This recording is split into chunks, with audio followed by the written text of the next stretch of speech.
A massive manhunt remains underway for a cold-blooded killer who posted this heinous crime on Facebook.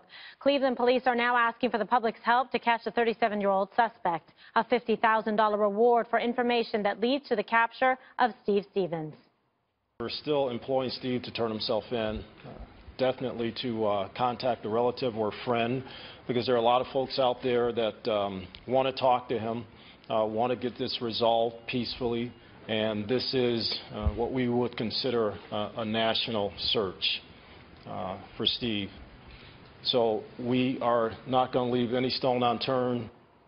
The 37-year-old is accused of randomly murdering a 74-year-old's grandfather walking home from an Easter meal yesterday, recording it all and posting it online. Reporter Matt Finn joins us now in Cleveland. So, Matt, what else can you tell us about this manhunt that's currently underway? Well, Kimberly, tonight police are stressing that this man is armed and considered extremely dangerous. They say at this hour they believe that Stevens is still driving around in that white Ford Fusion, a 2016 model, which is a full-size white sedan. They say they have no reason to believe he ditched it or pick up a new car, so they are urging the public to keep their eye out for that white car. Stevens is described as 6 feet tall, 37 years old, and he has a full beard in the videos and the pictures that we have of him. Police say they did talk to him on his cell phone after the initial event yesterday, but he obviously did not turn himself in. We are now 24 hours past the initial incident yesterday, so every hour becoming much more crucial. Authorities say they have talked to friends and family who are cooperating. The FBI tells us if you are facilitating this man or if you know where he is, to turn him in. Kimberly?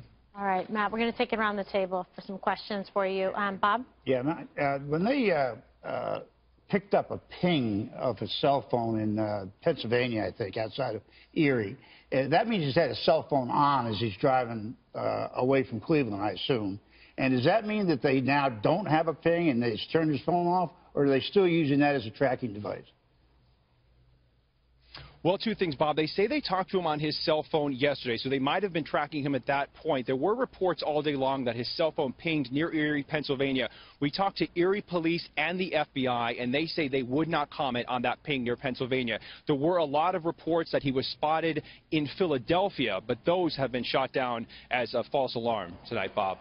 Eric. Hey, Matt, so there were reports of, I believe he claimed to have killed maybe 12 or 13 others, and there are also reports of even more. Have the police confirmed any other deaths attributed to this guy yet?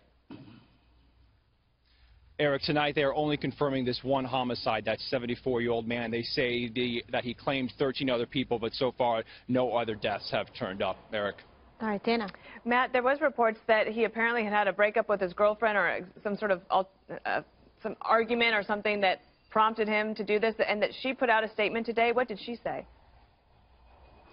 Yeah, you know, Dana, there are a few Facebook videos in which we've seen him talking, including leading up to that rampage yesterday. He says that an issue with the love of his life sparked him and caused him to snap. And he goes on to say that he had a years-long relationship with this girlfriend. They planned on getting married, but the relationship fell apart. He started gambling. He said he became desperate and angry, and that caused him to go on this unexplainable rampage yesterday. The girlfriend released a statement via a text message to a news outlet earlier today in which she said that Stevens is a kind man and that this is a very difficult time for her. Dana? Jesse? Matt, describe the size of this manhunt for us right now. Are federal marshals involved? I know it's going across 4 states. You know, what kind of hardware are they using to track this guy, and what kind of things are they doing technologically besides the ping? You know, they can leverage, obviously, maybe some, you know, facial recognition stuff. What do they have on this guy?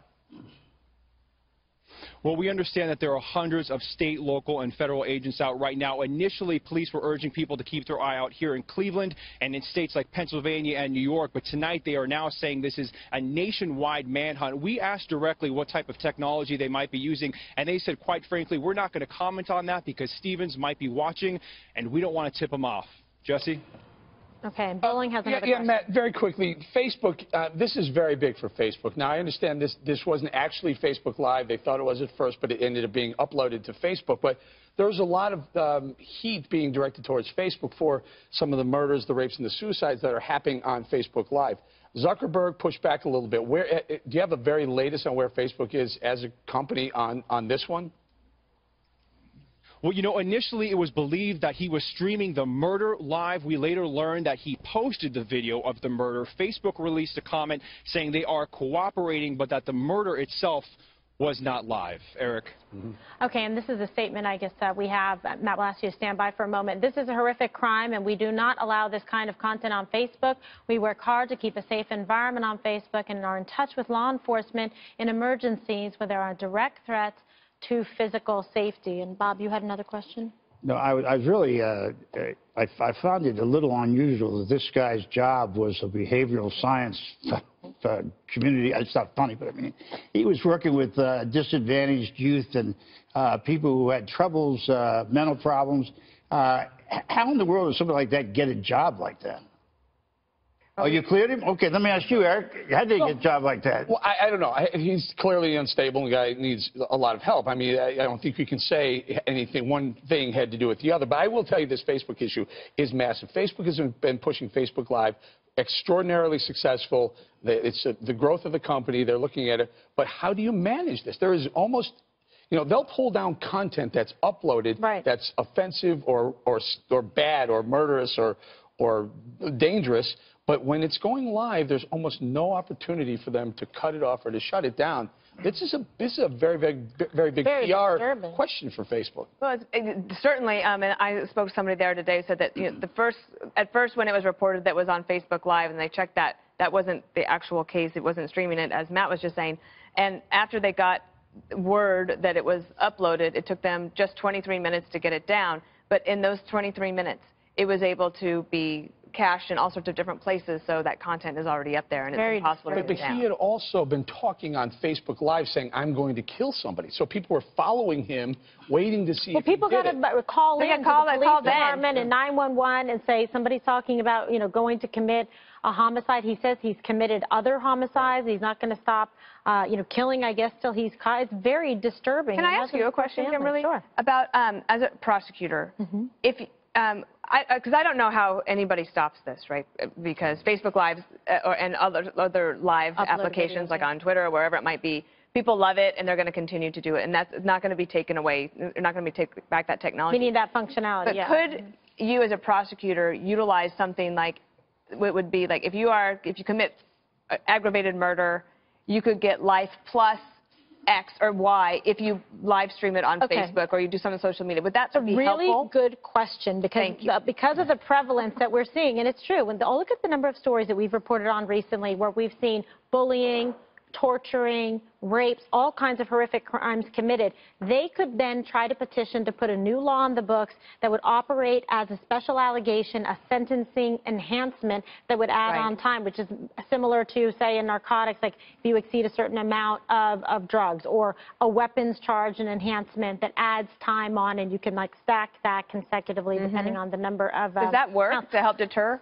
To be honest with you, I think that it would. I'm really big into, you know, deterrence in terms of crimes, to say, what can we do to discourage people from committing these types of crimes? And especially when you imagine for the family members, survivors, or even victims to try to get past something like this when they have to live it over and over again. And like you said, it's captured, right, and Dana, online, and then people are putting it in different venues, posting it, then it's up on YouTube, it's on people's pages. It's very painful for the family who had to see this about their loved one, about this grandfather, and then there's a GoFundMe page. Facebook has to do some deterrence, too. I mean, they can't create an algorithm that can identify vile activity and immediately suppress it. I don't know if that's possible. So they said they have to hire these minions that are screening millions and millions of videos throughout the day, and I don't think there's a manpower issue, so they have to do some hiring.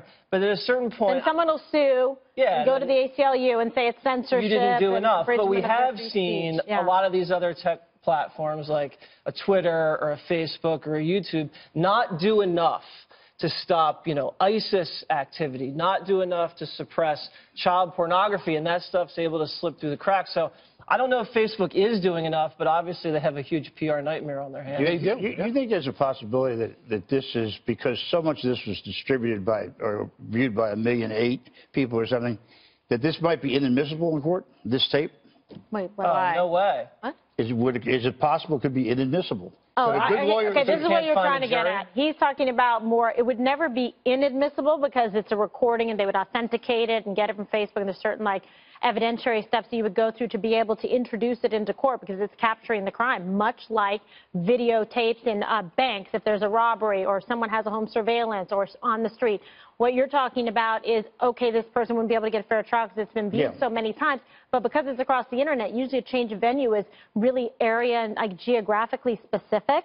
Like when I tried a case in San Francisco, it got moved down to Los Angeles because it was too high profile. With this, you'll say, listen, this was able to be seen all over the world, so therefore no justification to move it and no justification to not allow it in. You know, thank you for clarifying me on that because I'm so stupid when it comes to this stuff, but that was the idea.